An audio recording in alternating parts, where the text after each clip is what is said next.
Dapat miliaran sekali live streaming? Emang bisa? Nah, jujur, dulu gue juga termasuk orang yang skeptis banget sama dapetin gede lewat live streaming. Gue pikir itu semua cuman gimmick, bohong, dan lain sebagainya. Nah, sampai akhirnya ada satu momen di mana gue di-invite sama TikTok buat belajar ke China. Dan di situ tuh kita lihat langsung gitu, oh gimana sih cara mereka jalanin live streaming, bukti-buktinya seperti apa gitu kan. Dan dari situ gue mulai ada gambarannya. Dan tapi apakah gambar doang cukup? Ya enggak lah, itu mah bullshit, itu mah teori, bener nggak? Nah akhirnya itu kejadian di 2024. Dari 2024 akhir kita mulai coba praktekin. Ada beberapa study case yang kita temuin dan boom, 2025 ini adalah salah satu puncaknya. Lu lihat, satu sesi live streaming omsetnya segini. Gila bener kan? Nah gimana caranya, dapetinnya seperti apa, gue mau bahas. Nah tapi sebelum gue mulai nih, jujur gini, ini kalau dari data ya, gue agak kecewa karena di sini tuh gue sering banget ngebagiin hal-hal yang bener-bener berharga, insight, penuh insight, banyak daging banget buat kalian. Tapi nggak tahu kenapa nih tingkat subscribe-nya rendah banget. Jadi tolong please, lu udah kasih lihat nih tingkatnya segini, parah banget ya. Aduh bener deh, orang Indo ya. Lu pengen sukses kagak sih, dikasih tahu malah kagak mau subscribe. Dah, lu klik subscribe dulu. Oke, bantuin gue biar channel ini bisa lebih berkembang gitu kan. Jadi gue bakal kasih lebih banyak insight lagi ke depannya ya. Nah sekarang pertanyaannya adalah seperti yang tadi gue bahas di awal, gimana caranya biar live streaming kalian bisa ngehasilin sebesar tadi. Tadi yang gue kasih lihat jujur itu memang paling puncaknya. Emang yang lain gimana ya? Tapi yang omset beginian banyak juga guys. Jadi maksud gue nggak cuman sesekali ya. Jadi udah banyak, kita nemuin banyak pola gitu kan selama yang kita kerjain. Apalagi dari sepanjang tahun 2025, awal 2006 sekarang di MEA gitu kan. Dan sekarang gue mau spill gimana sih cara mendapatkan hal seperti itu. Nah sebelum gue spill, pertama kali yang kalian harus sadar adalah gini. Live streaming itu bisa dilakukan oleh dua bagian. Pertama, sebagai seller side ya. Lo mau bilang sebagai seller side atau brand side atau apapun lah ya, kalian ngerjain sendiri. Dan kedua, kalian bisa lakukan itu dengan kerjasama sama kreator. Nah, kenapa kita harus clear dulu nih batas di sini? Karena yang gue lihat gini, banyak seller pengennya adalah mereka live sebagai seller, tapi pengen dapat hasil yang luar biasa. Nah, kenapa ini susah gitu ya? Gue bukan bilang ini susah sih. Cukup banyak kok seller-seller yang kita kerjain dan ngasilin hasil live yang lumayan. Contohnya kayak gimana? Nih, lo lihat. Agak lumayan lah ya. Tapi kalau gue bandingin, ini lo lihat ya, sisi kiri ya. Ini adalah sisi kiri gue adalah bagian seller. Dan sisi kanan gue, ini adalah live yang dilakukan sama kreator. Lo menyadari satu hal nggak? Kok perbedaannya jauh? Bener nggak? Kenapa bisa jauh? Jujur, yang kiri, ini kita udah cari yang bagus-bagus. Jujur gue udah cari yang lebih bagus-bagus ya. Gue bukan cari yang jelek-jelek ya. Kalau yang nol mah udahlah, lu kan gue gak usah jelasin lah. Lu pasti ngalamin kok. Lu buka dashboard live juga lu segitu-segitu aja kan. Udah ya, ngaku aja, bener nggak? Ya. Terus apa yang bedain kenapa yang kiri, yang kanan sama yang kiri lebih besar? Jadi gini, ada beberapa hal yang gue rasa kalian perlu sadar. Pertama, kalau kita live sebagai seller, ya ketika lu live sebagai seller, lu perlu sadar adalah untuk live ternyata ada beberapa komponen yang lu harus siapin. Pertama, live, kalau lu mau live yang sukses, pertanyaan paling pertama adalah lu punya audiens organik berapa banyak yang nungguin kalian live. Nah, akun brand ya, jujur gue banyak nih connect dan kerjasama dengan brand-brand yang udah cukup lumayan besar. Itu yang gue temui ya, ini bukan seller UMKM loh ya, bener, ini bukan seller UMKM, ini brand, oke? Itu jarang yang punya audiens loyal. Kalau di brand aja kayak gitu, gimana di UMKM? Lebih parah lagi. Jujur, gue belak-belakan nih. Nah, terus gimana dengan kreator? Nah, kreator, mereka itu rata-rata punya audiens yang cukup bagus. Bahkan tingkat keaktifan audiensnya. Nah, ini nih. Ini satu hal yang biasanya juga brand gak sadar. Tapi ini kita bisa minta datanya ke TikTok. Gitu ya. Datanya gimana nih? Kita bisa minta kayak contoh gini, lu punya followers berapa? Kita tuh bisa mintain tingkat keaktifan lu berapa persen sih gitu. Di brand itu kecil banget guys, serius. Apalagi kalau akun lu beli, akun lu beli followers segala macam, udah butiran debu. Bener nggak? Nah di kreator itu bahkan ada yang 50%, 60%, dan ini wow, fantastis loh. Ini bagus banget. Jadi ini yang pertama, secara audience base, seller sama kreator itu udah menang 1 poin duluan. 1 poin duluan adalah audience base-nya besar. Oke, ini yang pertama. Artinya ada orang-orang yang nggak usah disuruh, nungguin. Pengen lihat nih, favoritnya siapa gitu loh, kreator favoritnya nge-live. Makanya kenapa gue bilang audiens ini penting gitu. Nah, terus gini, apakah audiens ini yang penting gede atau misalnya yang penting tertarget? Nah, jujur gue udah cobain beberapa case. Kita kerjasama dengan beberapa selebriti, kita kerjasama dengan kreator yang memang top juga gitu kan. Belum lama kemarin itu ada selebriti yang udah levelnya nasional, sudah besar banget. Kalian pasti tahu, tapi gue nggak mau sebut nama, gitu kan. Dia mencoba nge-live-in produk unggulan dari kreator gue, padahal beda nih. Jadi biasa nih, ini seleb tuh kayak gatel gitu kan, pengen coba. Di kreator gue, hasilnya kita bisa dapat sampai miliaran per satu hari. Kadang bisa, kalau lagi top-topnya tuh bisa belasan miliar. Di seleb top, ini ternyata 1M aja berat. Kenapa? Ya audiensnya itu beda gitu. Jadi pertama gue bilang adalah audience base, kedua adalah audience base-nya tuh cocok nggak dengan produk yang dijual. Jadi meskipun lu ngomong, oh kalau gitu gue kerja sama seleb, belum tentu semua seleb tepat. Gitu. Gue punya banyak seleb di Mia sekarang. Tapi di seleb-seleb kita tuh ada yang misalnya kayak, ini cocoknya untuk produk beauty, ini cocoknya untuk apa. Kita udah mulai memetakan seperti itu. Jadi yang kedua, poinnya adalah audiensnya ada apa enggak, loyal apa enggak, cocok nggak dengan barang yang dijual, oke? Itu poin kedua. Ya, jadi kalau perbandingan brand sama seller tadi, ini nggak punya audience loyal, ini udah punya audience loyal.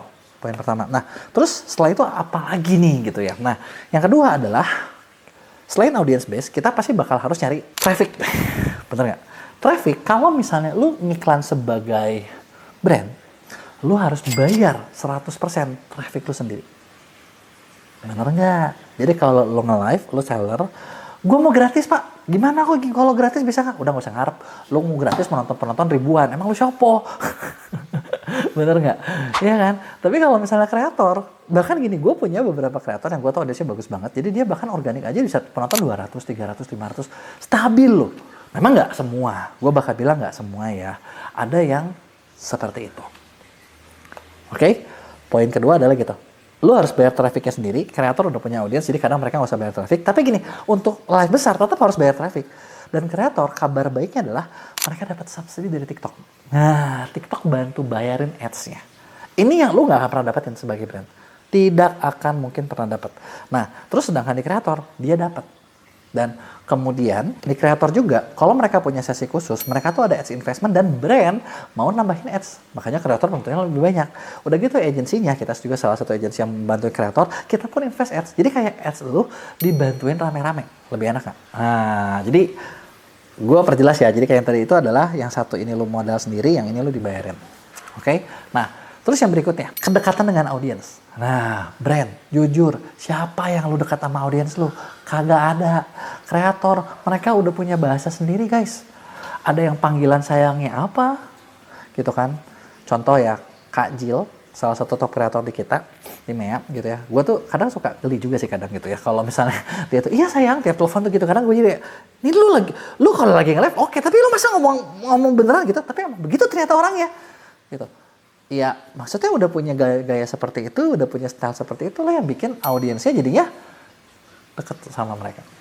Dan brand, kita nggak punya kedekatan itu, kita nggak punya kedekatan emosional dengan ini. Dan nggak dekat artinya orang nggak percaya dan belum tentu mau beli. Oke, itu poin berikutnya. Nah, terus ini poin yang salah satu yang menurut gua salah satu yang paling mematikan adalah gini, kita ngomongin live, dan live itu butuh gimmick buat orang beli sekarang. Bener nggak? Kalau lu jadi brand, lu mau bikin gimmick, artinya apa? Lu harus bikin potongan harga sendiri. Flash sale sendiri. Motong margin lu sendiri. Yang udah gitu dipotong sama admin TikTok. Ya gua tahu pasti banyak yang ngeluh. Ya kan? Nah, di kreator adalah, lu kreator itu dapat voucher subsidi dari TikTok. Makanya gue sering banget ketika jalanin live kreator tuh bisa promosi dengan hal yang sesimpel gini. Guys, lu lihat live di official store segini, live di gue segini. Harganya sama padahal dapatnya, tapi bisa dapat potongan harga yang lebih murah. Yang artinya bikin apa? Orang bakal lebih beli lebih cepat lewat kreator. Meskipun lu kasih harga yang sama. Bahkan kalau gitu, apakah misalnya bisa nggak nih kita live sendiri terus kreatornya jalan? Ya bisa juga, karena jadi ada bahan pembandingan dan itu bikin orang lebih cepat beli di kreator. Nah, itu tadi, itu adalah beberapa gue bilang perbedaan mendasar antara live di kreator sama live di seller. Itu kan intro gue ya, bener nggak? Nah, terus gimana caranya buat dapetin gede? Nah, dapetin gede, lu sebagai brand Jujur, gue udah cobain ini itu, lu bisa besar, dapetin sesi besar dengan cara apa? Nah, tadi, inget gak poin-poin gue? Nah, lupa kan? Jadi gini, kalau mau dapat besar, sebenarnya simpel juga. Ada hal yang bisa kalian tiru. Ya, pertama kalau lu mau sebagai brand, pertama lu harus siapin. Mulai dari gimmicknya, mulai dari story-nya. Sekarang tuh TikTok lagi seneng banget sama skenario. Skenario-nya mau kayak gimana nih? Karena skenario itu bikin orang tuh stop scrolling.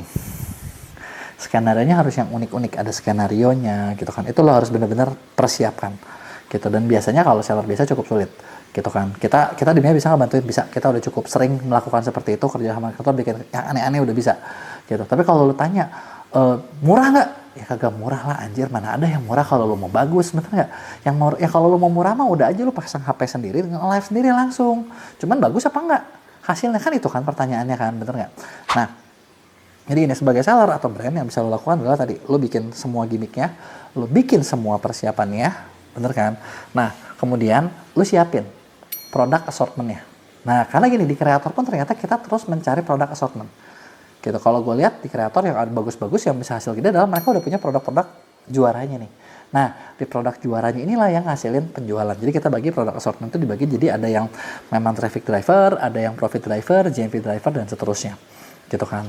Nah, kemudian lu harus ads-nya harus besar di situ dan bikinlah gimmick yang gede. Misalnya, contoh ya, gue pernah lihat yang salah satu yang dikerjain sama enabler besar di Indonesia, gitu ya. Dia tuh nge-live-nya bisa gede banget dengan cara apa coba? Pertama, udah disiapin nih, setupnya bagus, ininya bagus, gitu kan, skenario-nya bagus.